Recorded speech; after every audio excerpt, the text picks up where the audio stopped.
June 6, 1944, 1:30 in the morning, pitch dark over the Cotentin Peninsula, France. A formation of C-47 transport planes is taking heavy anti-aircraft fire, jinking and scattering as green lights flash inside the fuselage, and paratroopers of the 101st Airborne are jumping into a night that has already gone wrong before their boots touch ground.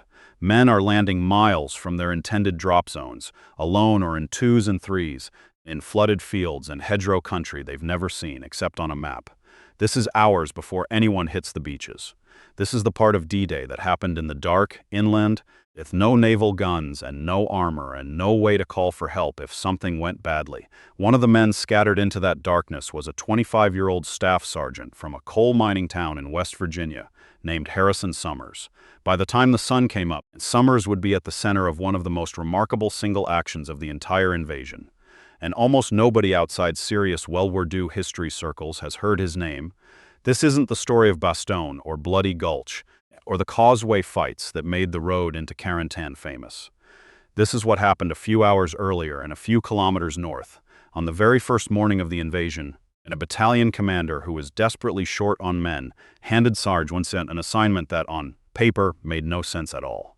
Lieutenant Colonel Patrick Cassidy, commanding 1st Battalion, 502nd Parachute Infantry Regiment, had a problem. His unit had a coastal artillery barracks complex to clear, a group of farmhouse-style buildings near the village of Saint-Martin-de-Vareville, marked on the operations field maps simply as WXYZ.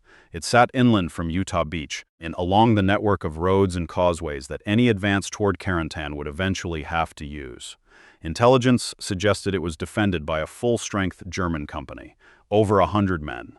Cassidy didn't have a company to spare to take it. He had 15 men, scattered survivors from the night drop who'd made to the rally point, and a sergeant most of them had never worked with before.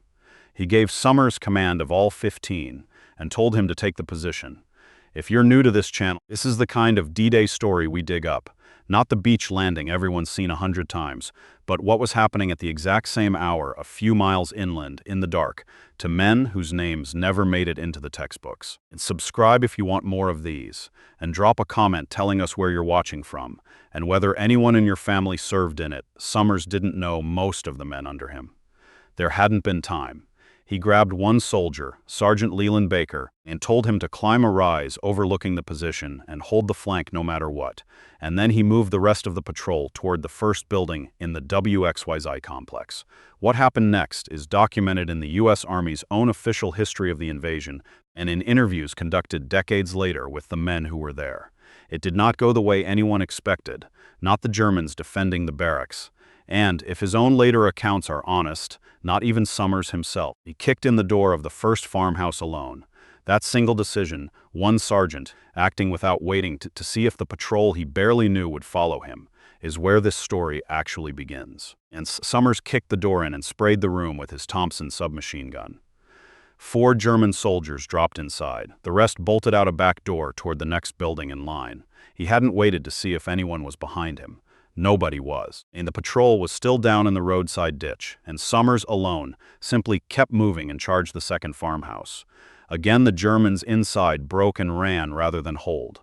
That was the moment Private William Burt decided to move. He came up out of the ditch with his light machine gun and set up a base of fire covering the third building, laying down suppressing fire, while Summers dashed forward through the open ground between structures. The Germans in that building were ready this time, and firing back through loopholes cut into the walls. But between Burt's covering fire and Summers zigzagging across open ground, nothing hit him. He kicked the door in, killed 6 men inside, and drove the rest out. Summers dropped to the ground after that one, in his own account simply exhausted, and rested for roughly half an hour while his squad, still mostly unwilling to advance, came up and refilled his ammunition. It was here that one of them, a private from New York named John Camion, asked him directly why he was doing this alone. Summers told him he couldn't explain it. Camion asked what was wrong with the rest of the men. Summers said they didn't seem to want to fight, and he couldn't make them, so he had to finish it himself. Camion told him he was in. From that point on, it was 2 men doing what a 15-man patrol had been sent to do, trading off, one charging a doorway while the other laid down cover, with Burt still working his machine gun from wherever he could find an angle. 2 buildings still stood. Summers kicked in the door of the next one to find 15 German artillerymen seated at mess tables, eating breakfast, apparently still unaware their barracks was being cleared by building a few dozen meters away. He didn't pause. All 15 were killed in the room. One building remained, the largest structure in the complex, flanked by a storage shed and a haystack. Bert used tracer rounds to set both alight. The shed turned out to be full of ammunition, and it went up with enough force to send smoke and flame well above the rooftops, driving roughly 30 German soldiers out of cover and into open ground where Summers, Camion, and Bert cut most of them down as they ran. A fourth American, and arriving late with a bazooka, put a rocket into the roof of the last building and set it burning as well. The Germans still inside kept firing from loopholes in the walls as the fire spread above them, but as the flames took hold, they came out. Some fighting, in most surrendering. By the time the position went quiet, close to 5 hours had passed since Summers first kicked in that farmhouse door.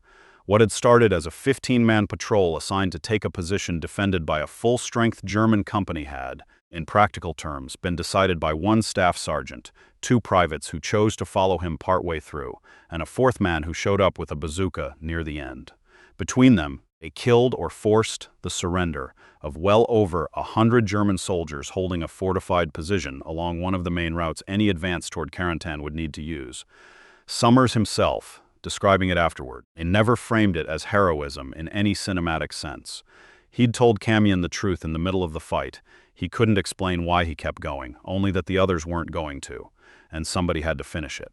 That's not a recruiting poster line. It's closer to what actually happens to a man who runs out of reasons to stop and just doesn't. The official citation for what Summers received that day is short, and by military standards, understated. It credits him with continuing to fight despite a wound and personally accounting for 9 enemy soldiers, a fraction of what witnesses actually reported.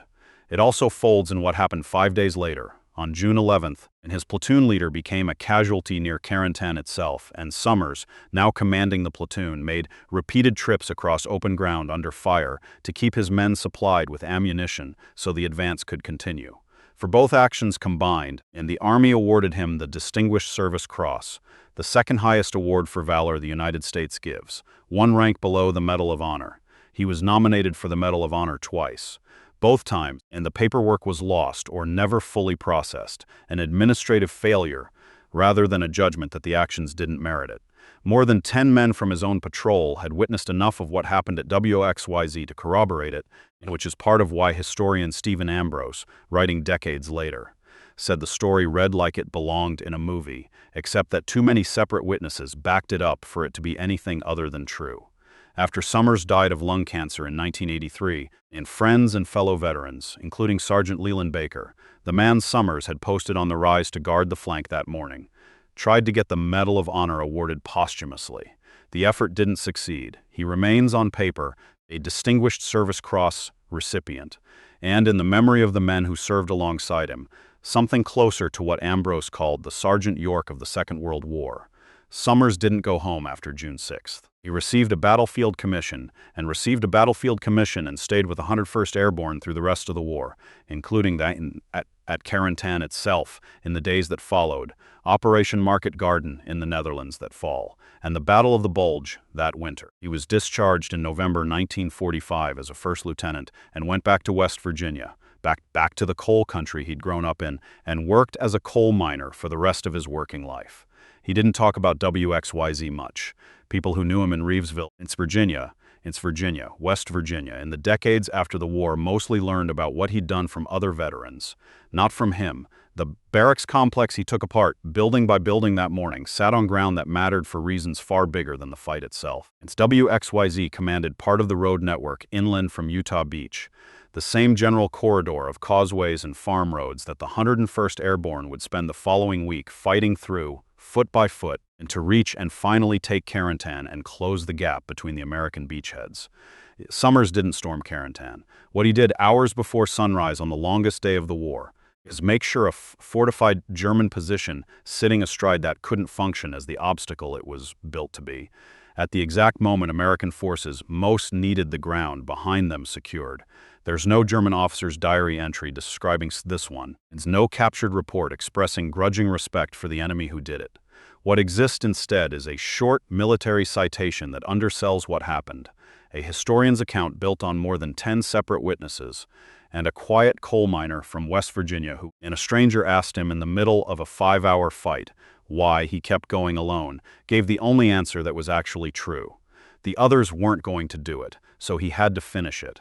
That's not the kind of line that gets written into a recruiting poster. It's the kind of line that gets said by someone who has simply run out of reasons to stop, and it's a large part of why this particular morning, in this particular farmyard a few kilometers from Carentan, has quietly become one of the stories serious historians of D-Day keep coming back to.